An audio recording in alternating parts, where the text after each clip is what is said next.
No vídeo de hoje vamos falar sobre IVA e vamos fazer uma questão de exame de avaliação à Ordem dos Contabilistas Certificados. Quero começar por lhe agradecer o facto de estar a visualizar este vídeo. Sejam muito bem-vindos à Certiform Escola de Formação Prática.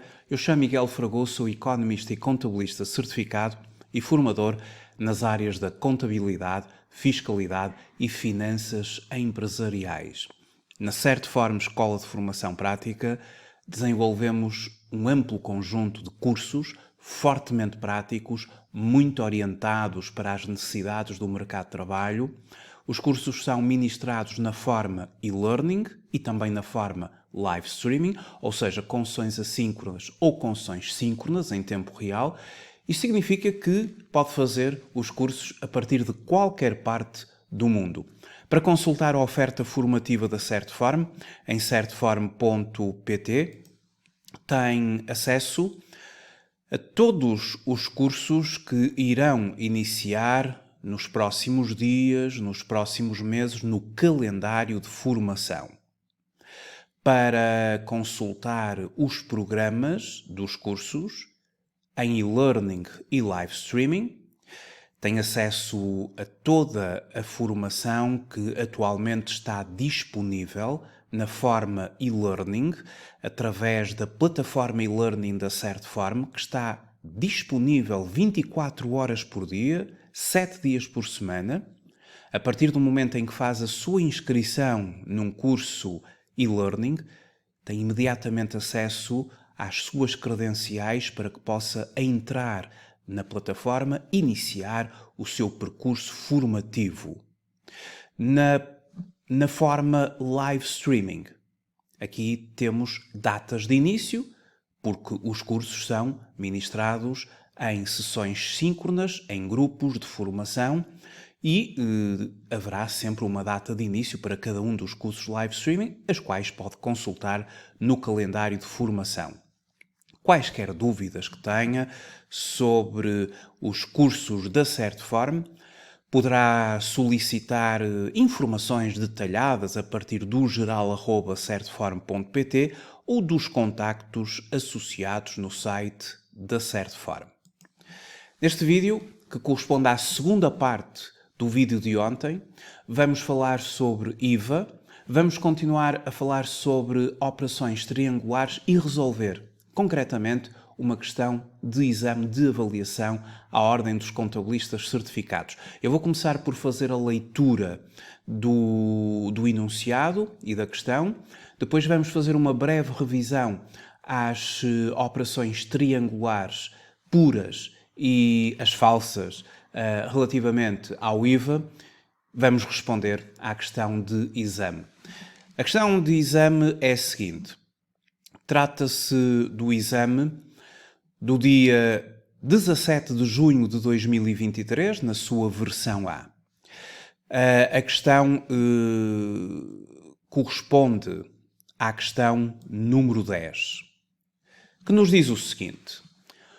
Outro cliente de ADJ Limitada, portanto, ADJ Limitada aqui neste exame de avaliação, é um escritório de contabilidade, um gabinete de contabilidade, uma empresa que tem no seu objeto social executar a contabilidade de um conjunto de clientes. Portanto, esta empresa tem vários clientes aos quais executa o trabalho de contabilidade organizada e um dos seus clientes, a Vai e Vem Import-Export Limitada, a empresa com sede em Guimarães e registada em Portugal, em sede de IVA, no regime normal, adquiriu tecido na Turquia que, por sua ordem, foi remetido diretamente daquele país para os Estados Unidos da América, tendo por destino um cliente da Vai e Vem Import-Export Limitada. Questão número 10. No que se refere ao enquadramento em sede de IVA da transmissão do referido bem por parte da Vai e Vem Limitada, a linha A consiste numa operação sujeita a IVA em Portugal, embora dele isenta. A linha B consiste numa operação não sujeita a IVA em Portugal. A linha C consiste numa operação sujeita a IVA em Portugal, por se tratar de uma transmissão intracomunitária de bens. A linha D consiste numa operação sujeita a IVA em Portugal, não beneficiando de qualquer isenção, pelo que a respectiva fatura deverá mencionar a liquidação de IVA à taxa normal, portanto à taxa de 23% aqui no continente. Uma delas está correta, qual é que estará correta? Bom, em primeiro lugar, o que é uma operação triangular? As operações triangulares caracterizam-se fundamentalmente pelo facto do circuito documental, ou seja, do circuito das faturas, não corresponder ao circuito dos bens. Vamos dar aqui um exemplo através de uma imagem daquilo que é uma operação triangular. Esta é a imagem que nos vai permitir resolver o caso prático ou a questão de exame, mas antes desta imagem eu quero mostrar uma outra, que é aquilo que se chama uma operação triangular pura. O que é que vem a ser uma operação triangular pura? Bom, uma operação triangular pura, que podemos ver aqui na imagem, ela caracteriza-se pelo facto, como já disse, o circuito físico dos bens não coincidir com o circuito das faturas. E, por exemplo, temos um operador sujeito passivo num Estado-membro da União Europeia que vende uma mercadoria a um segundo operador B, sujeito passivo de IVA, num Estado-membro 2 da União Europeia, e, portanto, o A emite uma fatura ao B pela venda. Seguidamente, o operador B vai revender essa mesma mercadoria ou esses mesmos bens a um terceiro operador C. E para tal vai emitir uma segunda fatura, a fatura número 2, não é? Do B para o C. Só que os bens vão ser imediatamente transportados do Estado-membro 1 para o Estado-membro 3. Ou seja, os bens não vão seguir do Estado-membro 1 até ao Estado-membro 2 e depois do Estado-membro 2 ao Estado-membro 3. Este é o circuito dos documentos que tem que ser assim. Se o A vende ao B, tem que lhe emitir uma fatura, e se o B vende ao C, tem que lhe emitir uma fatura. Todos são agentes sujeitos passivos em Estados-membros distintos. Mas por efeitos até de comodidade e de distâncias, o equipamento, o bem, é imediatamente transportado do Estado-membro 1 para o Estado-membro 3. E vê-se bem que, neste esquema, o circuito das faturas não corresponde ao circuito dos bens, que é direto. E para se tratar de uma operação triangular denominada pura, tem que ser reunidos um conjunto de requisitos. Para além, obviamente, daquele conceito geral de que as operações ou o circuito físico dos bens não coincidir com o circuito físico dos documentos ou das faturas, isso vê-se que aqui não coincide, é preciso também que existam apenas operadores de Estados-membros diferentes da União Europeia. Por exemplo, se tivermos o Estado-membro 1 França, o Estado-membro 2 Espanha, o Estado-membro 3, por exemplo, Portugal, efetivamente são todos Estados-membros da União Europeia, diferentes. Portanto, são operadores que estão registados, são sujeitos passivos de IVA de Estados-membros diferentes da União Europeia. Esse é um outro requisito. Mais um requisito é que os bens não saem da União Europeia. Efetivamente, neste esquema, considerando todos os Estados-membros e considerando que os bens são transportados de origem Estado-membro 1 para o destino Estado-membro 3, efetivamente eles não saem aqui da União Europeia. Isto é aquilo a que se chamaria uma triangular pura.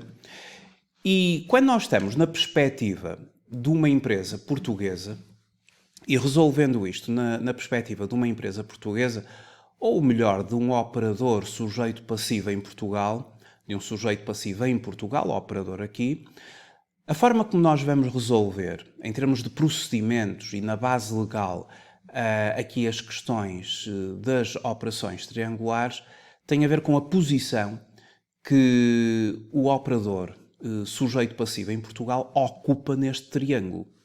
Porque neste triângulo, o sujeito passivo português, sujeito passivo de IVA, ele pode vir a ocupar aqui a posição do vértice A, do A, ou seja, ser ele a vender a um agente sujeito passivo no outro Estado-membro, mas qualquer uma destas posições pode ser ocupada pelo Estado-membro Portugal, pelo operador do Estado-membro Portugal. E é diferente se nós tivermos Portugal aqui no A, ou se tivermos Portugal aqui no B, ou Portugal aqui no C, a forma como se resolve estas questões é distinta, é diferente. No vídeo anterior, eu exemplifiquei uma situação em que o agente sujeito passivo português estava posicionado aqui neste vértice B do triângulo, porque isto é um esquema que nós fazemos para nos ajudar a resolver estas questões, e eu resolvi a questão como se fosse uma determinada entidade de um Estado-membro a vender à nossa empresa aqui em Portugal, que por sua vez vendia a uma outra empresa de um outro Estado-membro, e os bens não eram transportados até Portugal. Não, eles seguiam diretamente do Estado-membro 1 para o Estado-membro 3, por exemplo, de França para a Itália, por exemplo. E resolvi a questão nesta perspectiva da empresa portuguesa ocupar aqui o vértice B. Mas, se a empresa portuguesa ocupar aqui o vértice A ou o vértice C, já é diferente e temos de resolver de uma outra forma. Vamos agora só imaginar, antes de resolver a questão de exame, e porque quem sabe se num outro exame poderá sair uma destas situações, imaginemos que uma determinada empresa portuguesa ocupava aqui a posição C. Ou seja, era o destinatário, o destino. Imagine-se, por exemplo, que uma empresa de Espanha, vamos considerar ali o Estado-membro Espanha, e uma empresa de Espanha ocupa ali a posição do A, do vértice A. Uma empresa de Espanha vende uma mercadoria a uma empresa de França, emite uma fatura, obviamente, à empresa de França, e a empresa de França pretende revender essa mercadoria à empresa portuguesa, que ocupa aqui o vértice C, e que é o destino, Estado-membro 3. Só que a mercadoria, portanto, a empresa francesa tem de emitir uma fatura, denominada fatura 2, aqui do circuito, à empresa portuguesa. Só que, efetivamente, o circuito documental é este, de A para B, de B para C, mas os bens, neste caso concreto, vão ser transportados de Espanha para Portugal. Não vão seguir de Espanha para a França e depois de França para Portugal, não. São imediatamente transportados de Espanha para Portugal, aqui neste esquema que nós aqui temos a verde. Os bens imediatamente a serem transportados de Espanha para Portugal. Portanto, aqui a empresa, aqui Portugal é o destino, é o país de destino. A empresa portuguesa é, no fundo, o adquirente aqui destes bens. Esta situação é uma situação que seria resolvida na ótica da empresa portuguesa, porque aqui nós estamos a resolver isto na ótica das empresas portuguesas. Na perspectiva da empresa portuguesa, nós resolvemos esta situação recorrendo ao RITI, que é o regime do IVA nas transações intracomunitárias. Em relação ao RITI, em primeiro lugar temos o artigo 8º, que é a localização das aquisições intracomunitárias, que nos diz, o artigo 8º, número 1, que são tributáveis as aquisições intracomunitárias de bens quando o lugar de chegada, da expedição ou transporte com destino ao adquirente se situa no território nacional. Estabelece aqui portanto, um princípio do destino. As operações são localizadas, ou seja, são tributadas no território, no país, do destino, do lugar de chegada dos respectivos bens. E, portanto, já estamos a ver que a operação será tributada em Portugal. Mas, no que diz respeito agora aos procedimentos declarativos, por exemplo, preencher a declaração periódica de IVA no âmbito da empresa portuguesa, continuamos a consultar o RITI e depois temos de consultar o artigo 24º, número 5, portanto a base legal, o 24, número 5, e que depois faz aqui também, para além do 24, número 5, que nos diz que as obrigações decorrentes da sujeição a imposto das transmissões de bens subsequentes à aquisição intracomunitária nas condições do número 2 do artigo 15º devem ser cumpridas pelo adquirente dos bens, sujeito passivo registado no território nacional para efeitos de imposto sobre o valor acrescentado, e segue-se depois, conhecendo aqui as obrigações que nós temos na qualidade adquirente, temos também que ter como base legal o artigo 31, número 5 do RITI, as obrigações de registro contabilístico, e o número 5 diz-nos que, para cumprimento das obrigações a que se refere o número 5 do artigo 24, aquele que acabamos agora de ler, o sujeito passivo adquirente dos bens deve proceder ao registro da operação como se tratasse de uma aquisição intracomunitária de bens. Então, seguindo aqui a base legal e considerando aqui a posição da empresa portuguesa, como é que a empresa portuguesa consideraria, no âmbito da entrega da sua declaração periódica de IVA, esta operação que acabo agora de descrever? Uma empresa espanhola vendeu mercadoria a uma empresa francesa, emitiu uma fatura, por sua vez a empresa francesa vende essa mercadoria a uma empresa portuguesa, assume aqui a posição de destino, Estado-membro 3, só que essa mercadoria foi imediatamente transportada de Espanha para Portugal. Então, como é que, em termos de declaração periódica de IVA, deveria a empresa portuguesa resolver relativamente a esta fatura número 2, que recebe da empresa francesa? Trataria como uma aquisição intracomunitária. Imaginem, por exemplo, que a fatura era de 10.000 euros. Como é que esta fatura seria registada pela empresa portuguesa e como é que seria declarada na declaração periódica de IVA? Como uma aquisição intracomunitária. Assim vimos na base legal. E como uma aquisição intracomunitária, vamos supor que seriam 10.000 euros. Ao preencher a declaração periódica do IVA, deve a empresa portuguesa colocar no campo número 12 o montante da aquisição intracomunitária. O valor da fatura, imagine-se que era de 10.000 euros. E o IVA, reparem que nós aqui, como empresa portuguesa, somos o adquirente, e na qualidade adquirente vamos ter de pagar o IVA aqui no Estado, aqui em Portugal. Então aplica-se aqui o denominado river charge, ou inversão do sujeito passivo. O adquirente tem que proceder, ele próprio, ao pagamento do IVA ao seu Estado, imposto a favor do Estado, campo número 13, 2.300 euros. River charge, inversão do sujeito passivo, obriga-se o adquirente, o comprador, a proceder ao respectivo pagamento do IVA.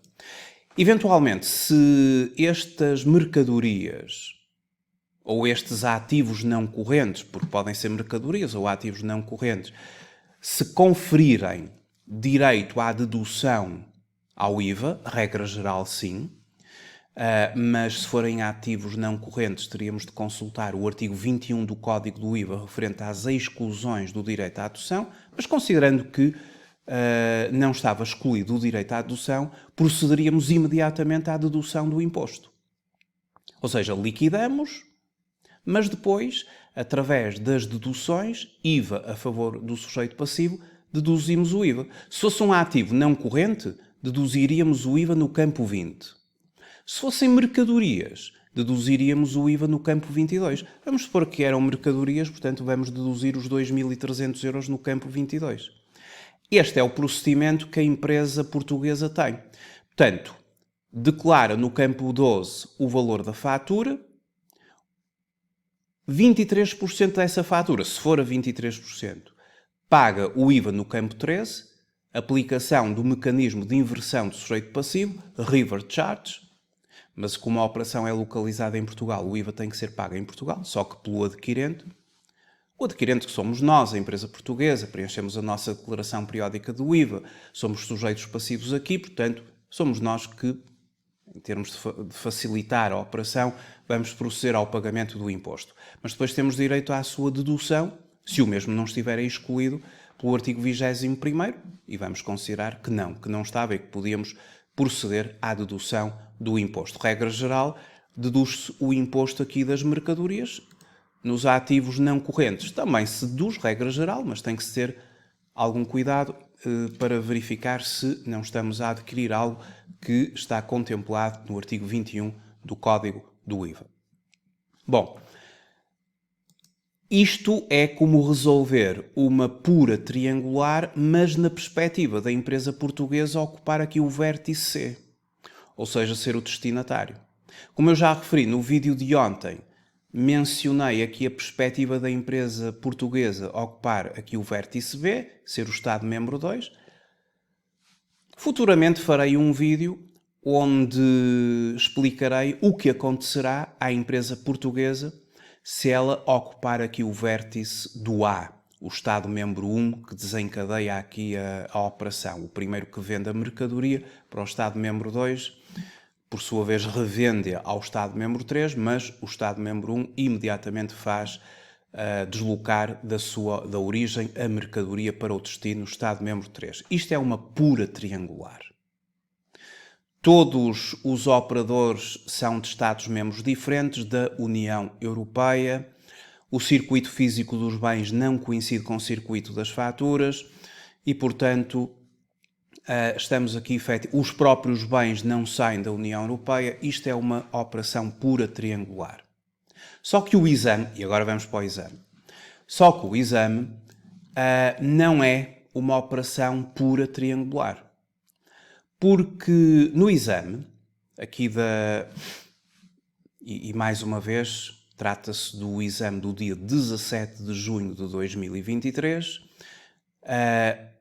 a questão número 10. No exame, a empresa vai e vem Import-Export Limitada, aqui de Portugal, que está registada em IVA, no regime normal, compra tecido na Turquia, por sua ordem, foi remetido diretamente da Turquia para os Estados Unidos, tendo por destino lá um cliente que vai e vem, import, tem.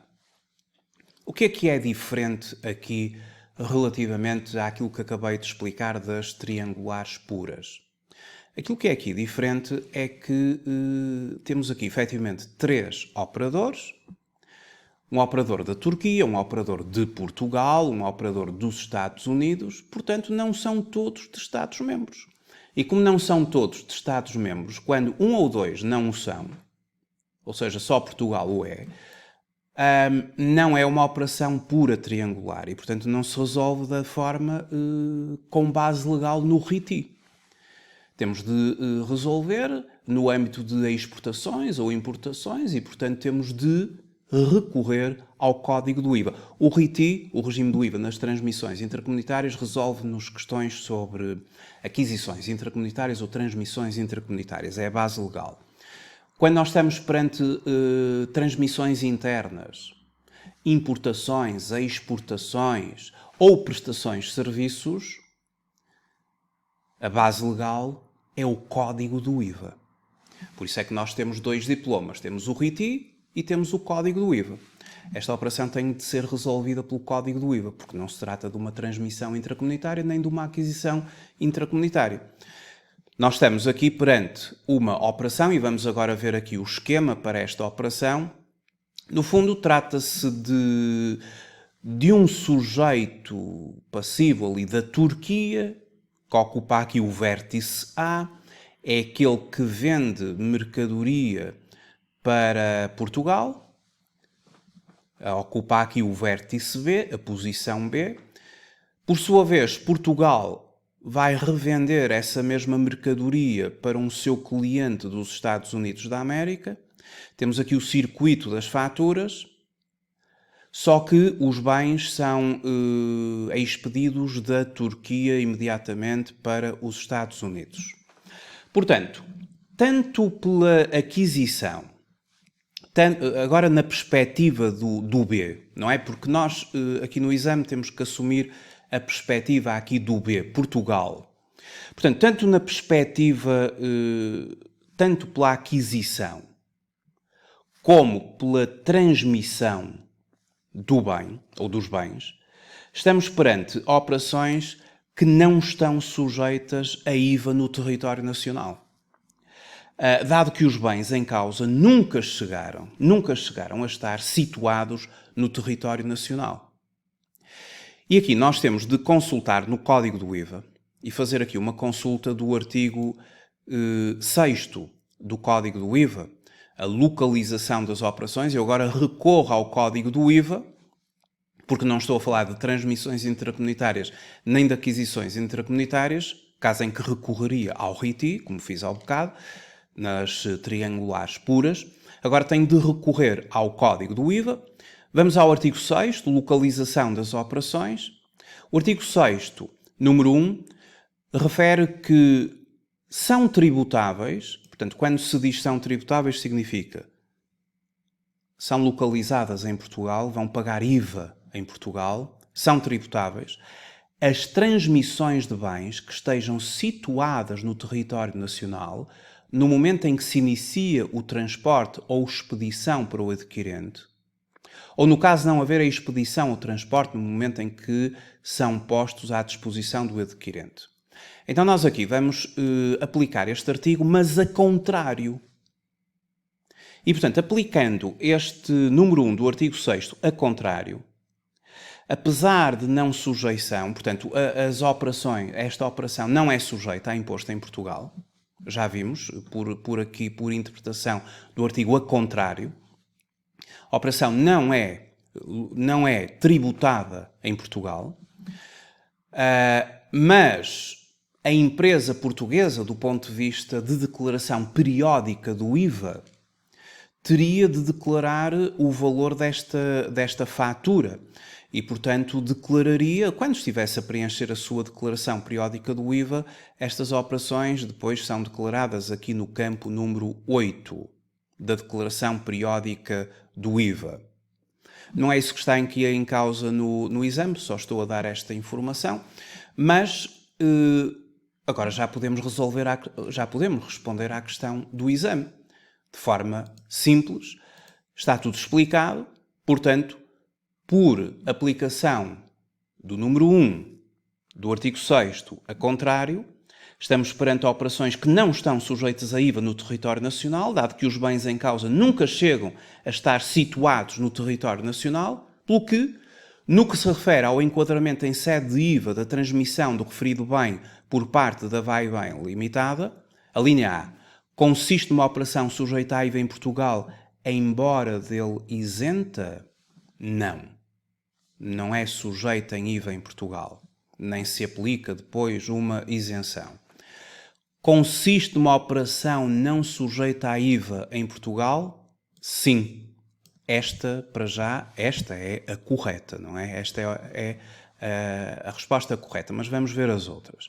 Consiste numa operação sujeita a IVA em Portugal por se tratar de uma transmissão intracomunitária de bens? Não. Não é uma transmissão intracomunitária de bens, não está sujeita a IVA em Portugal. Consiste numa operação sujeita a IVA em Portugal, não beneficiando qualquer isenção, pelo que a respectiva fatura deverá mencionar a liquidação do IVA à taxa normal de 23%. Também não. Portanto, já vimos então que, face àquilo que eu acabei de explicar, É a B a resposta correta. Esta operação falsa triangular, não é? Ela consiste numa operação não sujeita a IVA em Portugal. Portanto, esta seria a resposta correta à questão número 10. Muito obrigado por ter visualizado este vídeo. Até uma próxima oportunidade. Até breve.